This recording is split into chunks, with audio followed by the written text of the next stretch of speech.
ನಮಸ್ಕಾರ ಸ್ನೇಹಿತರೆ. ದೇಶದಾದ್ಯಂತ ಚರ್ಚೆಗೆ ಕಾರಣವಾಗಿರುವ ನೀಟ್ ಪರೀಕ್ಷೆ ಅಕ್ರಮ ಮತ್ತು ಪೇಪರ್ ಲೀಕ್ ಪ್ರಕರಣ ಈಗ ಶಿಕ್ಷಣ ಕ್ಷೇತ್ರವನ್ನು ಮೀರಿ ರಾಷ್ಟ್ರೀಯ ರಾಜಕೀಯದ ಕೇಂದ್ರ ಬಿಂದುವಾಗಿ ಪರಿಣಮಿಸಿದೆ. ಕಳೆದ ಕೆಲ ದಿನಗಳಿಂದ ಈ ವಿಚಾರದಲ್ಲಿ ನಿರಂತರ ಬೆಳವಣಿಗೆಗಳು ನಡೆಯುತ್ತಿವೆ. ಕೇಂದ್ರ ಸರ್ಕಾರದ ಕ್ರಮಗಳು ಒಂದೆಡೆ ಮುಂದುವರೆದರೆ ಮತ್ತೊಂದೆಡೆ ವಿಪಕ್ಷಗಳು ಸಂಸತ್ತಿನ ಒಳಗೂ ಹೊರಗೂ ತೀವ್ರ ಪ್ರತಿಭಟನೆ ನಡೆಯುತ್ತಿವೆ.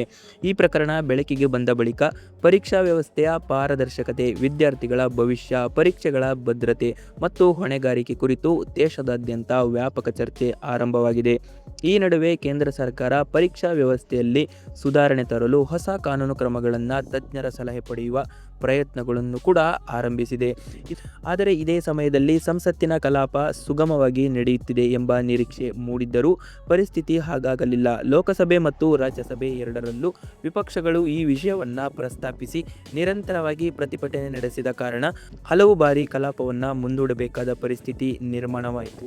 ವಿಪಕ್ಷಗಳ ಅಭಿಪ್ರಾಯವೇನೆಂದರೆ, ಈ ಪ್ರಕರಣದಲ್ಲಿ ಸರ್ಕಾರ ಇನ್ನಷ್ಟು ಸ್ಪಷ್ಟ ಉತ್ತರ ನೀಡಬೇಕು, ತಪ್ಪಿತಸ್ಥರ ವಿರುದ್ಧ ಕಠಿಣ ಕ್ರಮ ಕೈಗೊಳ್ಳಬೇಕು ಹಾಗೂ ವಿದ್ಯಾರ್ಥಿಗಳ ಆತಂಕವನ್ನು ದೂರ ಮಾಡುವ ನಿಟ್ಟಿನಲ್ಲಿ ಹೆಚ್ಚಿನ ಕ್ರಮಗಳನ್ನು ಘೋಷಿಸಬೇಕು. ಮತ್ತೊಂದೆಡೆ ಸರ್ಕಾರ ಈಗಾಗಲೇ ಹಲವು ಕ್ರಮಗಳನ್ನು ಆರಂಭಿಸಿದ್ದು, ಹೊಸ ಕಾನೂನು ಮತ್ತು ಆಡಳಿತಾತ್ಮಕ ಸುಧಾರಣೆಗಳ ಮೂಲಕ ಸಮಸ್ಯೆಗೆ ಶಾಶ್ವತ ಪರಿಹಾರ ಕಂಡುಕೊಳ್ಳುವ ಪ್ರಯತ್ನ ನಡೆಯುತ್ತಿದೆ ಎಂದು ಹೇಳುತ್ತಿದೆ. ಈ ಎಲ್ಲ ಬೆಳವಣಿಗೆಗಳ ನಡುವೆ ದೇಶದ ಜನರಲ್ಲಿ ಒಂದು ಪ್ರಮುಖ ಪ್ರಶ್ನೆ ಮೂಡಿದೆ. ಸಂಸತ್ತಿನಲ್ಲಿ ನಿರಂತರ ಗದ್ದಲ ಮತ್ತು ಪ್ರತಿಭಟನೆ ನಡೆಯುತ್ತಿರುವಾಗ ಶಿಕ್ಷಣ ಸುಧಾರಣೆಗೆ ಸಂಬಂಧಿಸಿದ ಮಹತ್ವ ವಿಷಯಗಳ ಬಗ್ಗೆ ವಿಸ್ತೃತ ಚರ್ಚೆ ನಡೆಯುತ್ತಿದೆಯೇ ಅಥವಾ ರಾಜಕೀಯ ಭಿನ್ನಾಭಿಪ್ರಾಯಗಳೇ ಮುಂದುವರಿಯುತ್ತಿದೆಯೇ? ಇಂದಿನ ಈ ವಿಡಿಯೋದಲ್ಲಿ ಕಳೆದ ಕೆಲವು ದಿನಗಳಲ್ಲಿ ನಡೆದಂತಹ ಪ್ರಮುಖ ಬೆಳವಣಿಗೆಗಳು, ಸಂಸತ್ತಿನಲ್ಲಿ ನಡೆದ ಘಟನೆಗಳು, ಕೇಂದ್ರ ಸರ್ಕಾರ ಮಂಡಿಸಿರುವ ಹೊಸ ಮಸೂದೆ, ಉನ್ನತ ಮಟ್ಟದ ಟಾಸ್ಕ್ ಫೋರ್ಸ್ ರಚನೆಯ ಉದ್ದೇಶ ಹಾಗೂ ಈ ವಿಚಾರದಲ್ಲಿ ಮುಂದೇನು ನಡೆಯಬಹುದು ಎಂಬುದನ್ನು ಕ್ರಮವಾಗಿ ತಿಳಿದುಕೊಳ್ಳೋಣ. ಸ್ನೇಹಿತರೆ, ಯಾರು ಕೂಡ ಈ ವಿಡಿಯೋವನ್ನು ಮಿಸ್ ಮಾಡೋದಕ್ಕೆ ಹೋಗಬೇಡಿ. ಇನ್ನು ನಮ್ಮ ಚಾನಲ್ ಸಬ್ಸ್ಕ್ರೈಬ್ ಆಗಿಲ್ಲ ಅಂದರೆ ಈ ಕೂಡಲೇ ಸಬ್ಸ್ಕ್ರೈಬ್ ಆಗಿ. ಈ ಪ್ರಕರಣದ ಹಿನ್ನೆಲೆಯನ್ನು ಅರ್ಥ ಮಾಡಿಕೊಳ್ಳಬೇಕಾದರೆ ಕಳೆದ ಕೆಲ ದಿನಗಳಲ್ಲಿ ನಡೆದಂತಹ ಸಂಸತ್ತಿನಲ್ಲಿ ಏನೆಲ್ಲ ನಡೆದಿದೆ ಎಂಬುದನ್ನು ಗಮನಿಸಬೇಕಾಗುತ್ತದೆ. ನೀಟ್ ಪರೀಕ್ಷೆ ಅಕ್ರಮದ ವಿಚಾರ ರಾಷ್ಟ್ರ ಮಟ್ಟದಲ್ಲಿ ಚರ್ಚೆಗೆ ಬಂದ ನಂತರ ವಿಪಕ್ಷಗಳು ಈ ವಿಷಯಗಳನ್ನು ಸಂಸತ್ತಿನಲ್ಲಿ ಪ್ರಮುಖವಾಗಿ ಪ್ರಸ್ತಾಪಿಸಿವೆ. ಅವರ ಪ್ರಮುಖ ಬೇಡಿಕೆ ಏನೆಂದರೆ, ಪರೀಕ್ಷಾ ಅಕ್ರಮಕ್ಕೆ ಸಂಬಂಧಿಸಿದಂತೆ ಸರ್ಕಾರದಿಂದ ಸಂಪೂರ್ಣ ಸ್ಪಷ್ಟನೆ ಸಿಗಬೇಕು ಮತ್ತು ವಿದ್ಯಾರ್ಥಿಗಳ ವಿಶ್ವಾಸವನ್ನು ಮರುಸ್ಥಾಪಿಸುವ ನಿಟ್ಟಿನಲ್ಲಿ ಕಠಿಣ ಕ್ರಮಗಳನ್ನು ಕೈಗೊಳ್ಳಬೇಕು ಎಂಬುದು. ಈ ವಿಷಯವನ್ನು ಚರ್ಚೆಗೆ ತರಲು ಹಲವು ಬಾರಿ ಒತ್ತಾಯಿಸಲಾಯಿತು. ಆದರೆ ವಿವಿಧ ರಾಜಕೀಯ ಭಿನ್ನಾಭಿಪ್ರಾಯಗಳ ನಡುವೆ ಸದನದಲ್ಲಿ ಗದ್ದಲ ಮುಂದುವರೆದ ಕಾರಣ ಹಲವು ಸಂದರ್ಭಗಳಲ್ಲಿ ಕಲಾಪವನ್ನು ಕೂಡ ಮುಂದೂಡಬೇಕಾಯಿತು. ಇದರ ಮಧ್ಯೆ ಕೇಂದ್ರ ಸರ್ಕಾರ ಪರೀಕ್ಷಾ ವ್ಯವಸ್ಥೆಯಲ್ಲಿ ಸುಧಾರಣೆ ತರಲು ಉದ್ದೇಶವಿರುವ ಹೊಸ ಮಸೂದೆಯನ್ನು ಸದನದ ಮುಂದೆ ಮಂಡಿಸಿದೆ. ಪರೀಕ್ಷಾ ಅಕ್ರಮ, ಪ್ರಶ್ನೆ ಪತ್ರಿಕೆ ಸೋರಿಕೆ ಹಾಗೂ ಸಂಘಟಿತ ವಂಚನೆಗೆ ಕಠಿಣ ಶಿಕ್ಷೆಯಂತಹ ಹಲವು ಅಂಶಗಳು ಒಳಗೊಂಡಿರುವ ಈ ಕ್ರಮದ ಬಗ್ಗೆ ಸರ್ಕಾರ ತನ್ನ ನಿಲುವನ್ನು ಸ್ಪಷ್ಟಪಡಿಸಿತು. ಸರ್ಕಾರದ ಪ್ರಕಾರ ದೇಶದಲ್ಲಿ ನಡೆಯುವ ಪ್ರಮುಖ ಸಾರ್ವಜನಿಕ ಪರೀಕ್ಷೆಗಳ ವಿಶ್ವಾಸಾರ್ಹತೆಯನ್ನು ಕಾಪಾಡುವುದು ಅತ್ಯಂತ ಅಗತ್ಯ. ಲಕ್ಷಾಂತರ ವಿದ್ಯಾರ್ಥಿಗಳ ಭವಿಷ್ಯಕ್ಕೆ ಸಂಬಂಧಿಸಿದ ಪರೀಕ್ಷೆಗಳಲ್ಲಿ ಯಾವುದೇ ರೀತಿಯ ಅಕ್ರಮ ನಡೆಯದಂತೆ ತಡೆಯುವುದು ಸರ್ಕಾರದ ಆದ್ಯತೆಯಾಗಿದೆ ಎಂದು ತಿಳಿಸಲಾಗಿದೆ. ಇನ್ನೊಂದೆಡೆ ವಿಪಕ್ಷಗಳು ಕೇವಲ ಹೊಸ ಕಾನೂನು ಸಾಕಾಗುವುದಿಲ್ಲ, ಈಗಾಗಲೇ ನಡೆದಿರುವ ಘಟನೆಗಳಿಗೆ ಸಂಪೂರ್ಣ ಹೊಣೆಗಾರಿಕೆ ನಿಗದಿಯಾಗಬೇಕು ಹಾಗೂ ತಪ್ಪಿತಸ್ಥರ ವಿರುದ್ಧ ತ್ವರಿತ ಕ್ರಮವಾಗಬೇಕು ಎಂದು ಒತ್ತಾಯಿಸುತ್ತಿದೆ. ಈ ಬೆಳವಣಿಗೆಗಳ ನಡುವೆ ಮತ್ತೊಂದು ಪ್ರಮುಖ ಘೋಷಣೆ ಗಮನ ಸೆಳೆಯಿತು. ಶಿಕ್ಷಣ ಕ್ಷೇತ್ರದಲ್ಲಿ ದೀರ್ಘಕಾಲೀನ ಸುಧಾರಣೆಗಳ ಕುರಿತು ಸಲಹೆ ನೀಡಲು ಉನ್ನತ ಮಟ್ಟದ ಟಾಸ್ಕ್ ಫೋರ್ಸ್ ರಚಿಸಲಾಗುತ್ತಿದೆ ಎಂದು ಸರ್ಕಾರ ಘೋಷಿಸಿದೆ.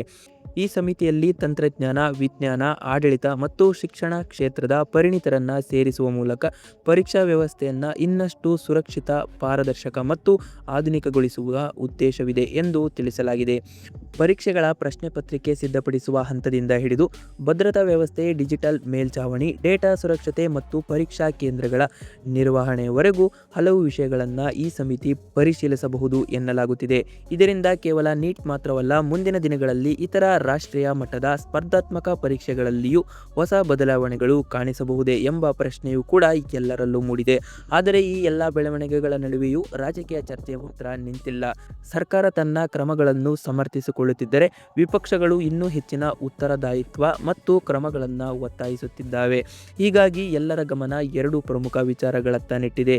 ಸಂಸತ್ತಿನಲ್ಲಿ ಈ ವಿಷಯದ ಕುರಿತು ಸಮಗ್ರ ಚರ್ಚೆ ನಡೆಯುತ್ತಿದೆಯೇ ಮತ್ತು ಸರ್ಕಾರದ ಹೊಸ ಕ್ರಮಗಳು ವಿದ್ಯಾರ್ಥಿಗಳ ವಿಶ್ವಾಸವನ್ನು ಮರುಸ್ಥಾಪಿಸಲು ಎಷ್ಟು ಪರಿಣಾಮಕಾರಿಯಾಗುತ್ತದೆ.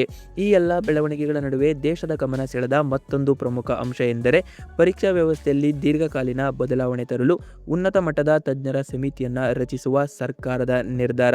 ಸರ್ಕಾರದ ಮಾಹಿತಿ ಪ್ರಕಾರ ಈ ಸಮಿತಿಯಲ್ಲಿ ತಂತ್ರಜ್ಞಾನ, ವಿಜ್ಞಾನ ಮತ್ತು ಆಡಳಿತ ಕ್ಷೇತ್ರದ ಅನುಭವಿಗಳ ಸಲಹೆ ಪಡೆಯುವ ಉದ್ದೇಶವಿದೆ. ಪ್ರಶ್ನೆ ಪತ್ರಿಕೆಗಳ ಭದ್ರತೆ, ಡಿಜಿಟಲ್ ಸುರಕ್ಷತೆ, ಪರೀಕ್ಷಾ ಕೇಂದ್ರಗಳ ಮೇಲ್ವಿಚಾರಣೆ, ಅಭ್ಯರ್ಥಿಗಳ ಗುರುತಿನ ಪರಿಶೀಲನೆ ಹಾಗೂ ಪರೀಕ್ಷಾ ಪ್ರಕ್ರಿಯೆಯನ್ನು ಮತ್ತಷ್ಟು ಪಾರದರ್ಶಕಗೊಳಿಸುವ ಬಗ್ಗೆ ಶಿಫಾರಸುಗಳನ್ನು ಈ ಸಮಿತಿ ನೀಡುವ ನಿರೀಕ್ಷೆ ಇದೆ. ಶಿಕ್ಷಣ ಕ್ಷೇತ್ರದ ಪರಿಣಿತರ ಅಭಿಪ್ರಾಯವೂ ಇದೇ ದಿಕ್ಕಿನಲ್ಲಿ ಇದೆ. ಅಕ್ರಮ ನಡೆದ ನಂತರ ಕ್ರಮ ಕೈಗೊಳ್ಳುವುದಕ್ಕಿಂತ ಅಕ್ರಮವೇ ನಡೆಯದಂತೆ ಮುನ್ನೆಚ್ಚರಿಕೆ ಕ್ರಮಗಳನ್ನು ಬಲಪಡಿಸುವುದು ಹೆಚ್ಚು ಪರಿಣಾಮಕಾರಿ ಎಂಬ ಅಭಿಪ್ರಾಯವೂ ವ್ಯಕ್ತವಾಗುತ್ತಿದೆ. ಇನ್ನೊಂದೆಡೆ ಪ್ರತಿಭಟನೆಗಳು ಮತ್ತು ಪೊಲೀಸ್ ಕ್ರಮಗಳು ಕುರಿತು ಚರ್ಚೆ ಮುಂದುವರೆದಿದೆ. ಕೆಲವು ಕಡೆ ಪ್ರತಿಭಟನಾಕಾರರಿಗೆ ಗಾಯಗಳಾಗಿವೆ ಎಂಬ ಆರೋಪವು ಕೇಳಿಬಂದರೆ ಮತ್ತೊಂದೆಡೆ ಕರ್ತವ್ಯದಲ್ಲಿದ್ದಂತಹ ಕೆಲ ಪೊಲೀಸ್ ಸಿಬ್ಬಂದಿಗಳಿಗೂ ಕೂಡ ಗಾಯಗಳಾಗಿವೆ ಎಂಬ ವರದಿಗಳು ಹೊರಬಂದಿವೆ. ಈ ಹಿನ್ನೆಲೆಯಲ್ಲಿ ಎರಡು ಕಡೆಯ ಘಟನೆಗಳ ಬಗ್ಗೆ ವಾಸ್ತವಾಂಶ ಹೊರಬರಬೇಕು ಎಂಬ ಒತ್ತಾಯವು ಕೇಳಿಬರುತ್ತಿದೆ. ಇದೇ ವೇಳೆ ಕೆಲವು ಅರ್ಜಿಗಳು ಸುಪ್ರೀಂ ಕೋರ್ಟ್ನಲ್ಲಿಯೂ ಸಲ್ಲಿಸಲಾಗಿದೆ.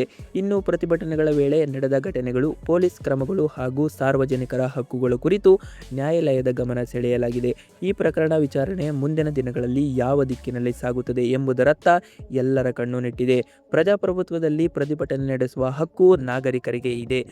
ಅದೇ ಸಮಯದಲ್ಲಿ ಸಾರ್ವಜನಿಕ ಶಾಂತಿ ಮತ್ತು ಕಾನೂನು ಸುವ್ಯವಸ್ಥೆ ಕಾಪಾಡುವ ಹೊಣೆಗಾರಿಕೆ ಆಡಳಿತ ವ್ಯವಸ್ಥೆಯ ಮೇಲೂ ಇರುತ್ತದೆ. ಈ ಎರಡರ ನಡುವೆ ಸಮತೋಲನ ಹೇಗೆ ಸಾಧಿಸಲಾಗುತ್ತದೆ ಎಂಬುದು ಪ್ರತಿಯೊಂದು ಇಂತಹ ಪ್ರಕರಣದಲ್ಲೂ ಪ್ರಮುಖ ಪ್ರಶ್ನೆಯಾಗಿರುತ್ತದೆ. ನೀಟ್ ಪೇಪರ್ ಲೀಕ್ ಪ್ರಕರಣವು ಕೇವಲ ಒಂದು ಪರೀಕ್ಷೆಗೆ ಸೀಮಿತವಾಗಿಲ್ಲ. ಇದು ಕೇವಲ ಪರೀಕ್ಷಾ ವ್ಯವಸ್ಥೆಯ ವಿಶ್ವಾಸಾರ್ಹತೆ, ಲಕ್ಷಾಂತರ ವಿದ್ಯಾರ್ಥಿಗಳ ಭವಿಷ್ಯ ಮತ್ತು ಶಿಕ್ಷಣ ವ್ಯವಸ್ಥೆಯ ಗುಣಮಟ್ಟಕ್ಕೆ ಸಂಬಂಧಿಸಿದ ದೊಡ್ಡ ಚರ್ಚೆಯಾಗಿ ಬೆಳೆಯುತ್ತದೆ. ಮುಂದಿನ ದಿನಗಳಲ್ಲಿ ಸಂಸತ್ನಲ್ಲಿ ಈ ವಿಷಯ ಕುರಿತು ಇನ್ನಷ್ಟು ಚರ್ಚೆಗಳು ನಡೆಯುವ ಸಾಧ್ಯತೆ ಇದ್ದು, ಸರ್ಕಾರ ಮಂಡಿಸಿರುವ ಮಸೂದೆ ಯಾವ ರೂಪದಲ್ಲಿ ಅಂತಿಮಗೊಳ್ಳುತ್ತದೆ, ಟಾಸ್ಕ್ ಫೋರ್ಸ್ ಯಾವ ಶಿಫಾರಸುಗಳನ್ನು ನೀಡುತ್ತದೆ ಹಾಗೂ ಅವುಗಳನ್ನು ಯಾವಾಗ ಜಾರಿಗೆ ತರಲಾಗುತ್ತದೆ ಎಂಬುದು ಮುಂದಿನ ಪ್ರಮುಖ ಬೆಳವಣಿಗೆಯಾಗಿದೆ. ಇದರ ಜೊತೆಗೆ ತನಿಖಾ ಸಂಸ್ಥೆಗಳು ನಡೆಸುತ್ತಿರುವ ತನಿಖೆಗಳ ಫಲಿತಾಂಶವು ಮಹತ್ವ ಪಡೆಯಲಿದೆ. ತಪ್ಪಿತಸ್ಥರ ವಿರುದ್ಧ ಯಾವ ಕ್ರಮ ಕೈಗೊಳ್ಳಲಾಗುತ್ತದೆ ಮತ್ತು ಭವಿಷ್ಯದಲ್ಲಿ ಇಂತಹ ಘಟನೆಗಳು ಮರುಕಳಿಸದಂತೆ ಯಾವ ವ್ಯವಸ್ಥೆ ರೂಪಿಸಿಕೊಳ್ಳಲಾಗುತ್ತದೆ ಎಂಬ ಪ್ರಶ್ನೆಗಳಿಗೆ ಉತ್ತರ ಸಿಗಬೇಕಿದೆ. ವಿದ್ಯಾರ್ಥಿಗಳು, ಪೋಷಕರು ಮತ್ತು ಶಿಕ್ಷಣ ಕ್ಷೇತ್ರದ ಎಲ್ಲರ ನಿರೀಕ್ಷೆಯೂ ಒಂದೇ: ಪರೀಕ್ಷಾ ವ್ಯವಸ್ಥೆಯ ಮೇಲೆ ಮತ್ತೆ ಸಂಪೂರ್ಣ ವಿಶ್ವಾಸ ಮೂಡಬೇಕು. ಯಾವುದೇ ವಿದ್ಯಾರ್ಥಿಯು ಭವಿಷ್ಯದ ಅಕ್ರಮಗಳಿಂದ ಹಾನಿಯಾಗಬಾರದು. ಪರೀಕ್ಷೆ ಎಂದರೆ ಪ್ರತಿಭೆಗೆ ನ್ಯಾಯ ಸಿಗುವ ವೇದಿಕೆ ಎಂಬ ನಂಬಿಕೆ ಇನ್ನಷ್ಟು ಬಲವಾಗಬೇಕು. ಮುಂದಿನ ದಿನಗಳಲ್ಲಿ ಈ ಪ್ರಕರಣಕ್ಕೆ ಸಂಬಂಧಿಸಿದ ಯಾವುದೇ ಹೊಸ ಬೆಳವಣಿಗೆಗಳು, ಸರ್ಕಾರದ ಮುಂದಿನ ನಿರ್ಧಾರಗಳು, ಸಂಸತ್ತಿನಲ್ಲಿ ಚರ್ಚೆಗಳು ಅಥವಾ ನ್ಯಾಯಾಲಯದ ಆದೇಶಗಳು ಪ್ರಕಟವಾದರೆ ಅವುಗಳ ಸಂಪೂರ್ಣ ಮಾಹಿತಿಯನ್ನು ನಿಮ್ಮ ಮುಂದೆ ತರುವ ಪ್ರಯತ್ನವನ್ನು ನಾವು ಮುಂದುವರಿಸುತ್ತೇವೆ. ಈ ವಿಷಯದ ಬಗ್ಗೆ ನಿಮ್ಮ ಅಭಿಪ್ರಾಯವೇನು? ಪರೀಕ್ಷಾ ವ್ಯವಸ್ಥೆಯಲ್ಲಿ ಇನ್ನೇನು ಬದಲಾವಣೆಯಾಗಬೇಕು ಎಂದು ನೀವು ಭಾವಿಸುತ್ತೀರಿ? ನಿಮ್ಮ ಅಭಿಪ್ರಾಯವನ್ನು ಕಮೆಂಟ್ನಲ್ಲಿ ತಿಳಿಸಿ. ಹಾಗಾದರೆ ಸ್ನೇಹಿತರೆ, ವಿಡಿಯೋ ಉಪಯುಕ್ತವಾಗಿದೆ ಎಂದು ಅನಿಸಿದರೆ ಈ ವಿಡಿಯೋಗೆ ಲೈಕ್ ಮಾಡಿ. ನಿಮ್ಮ ಸ್ನೇಹಿತರಿಗೂ ಕೂಡ ಈ ವಿಡಿಯೋವನ್ನು ಶೇರ್ ಮಾಡಿ. ಇಂತಹ ಮಹತ್ವದ ಸುದ್ದಿಗಳು ಮತ್ತು ವಿಶ್ಲೇಷಣೆಗಳನ್ನು ಪಡೆಯಲು ನಮ್ಮ ಚಾನಲನ್ನು ಈ ಕೂಡಲೇ ಸಬ್ಸ್ಕ್ರೈಬ್ ಮಾಡಿ. ಹಾಗೆ ಬೆಲ್ ಐಕನನ್ನು ಒತ್ತುವುದನ್ನು ಮರೆಯಬೇಡಿ. ಧನ್ಯವಾದಗಳು.